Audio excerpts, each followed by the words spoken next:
Taunsa news में अफसोसनाक खबर शामिल करते हैं। सब तहसील वहावा से महल आवान कुएं की खुदाई के दौरान 3 मजदूर कुएं में बेहोश हो गए हैं। एक मजदूर को अपनी मदद आप के तहत मकामी लोगों ने बचा लिया, जबकि मदद के लिए कुएं के अंदर जाने वाला नौजवान भी कुएं में फंस गया। एक मजदूर शेर मोहम्मद को जिंदा बाहर निकाल लिया गया, जबकि कुएं के अंदर मोहम्मद उसामा वाल्द हाफिज जियाउल्लाह, जबकि एक नामालूम मजदूर कुएं के अंदर ताहाल बेहोश पड़े हैं। जबकि रेस्क्यू 1122 के एहलकार तौसा से जदीद मशीनरी लेकर रवाना है। यहाँ मौजूद हैं सीनियर सहाफी मुरीद अब्बास खोकर। जी सर, बताइएगा ताज़ा तरीन सूरत हाल क्या है? जिथे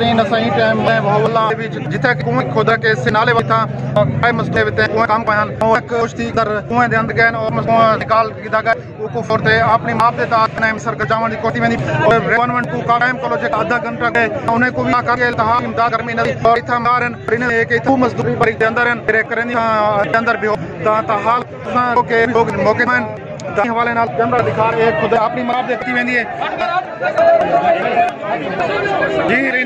जी नहीं दिखा रेस्क्यू दे आ इथा मौके उन इते के रेस्क्यू आम इथा मौके ते इमदाद गर्मियां ना शुरू किसन एक दूर हैं उन्हें को तकरीबन अद्धा गुजर गई कुएं दे मौजूद हैं मजीद में के जेडी उनकी रेड होते हुन आग और दादे सर को शुरू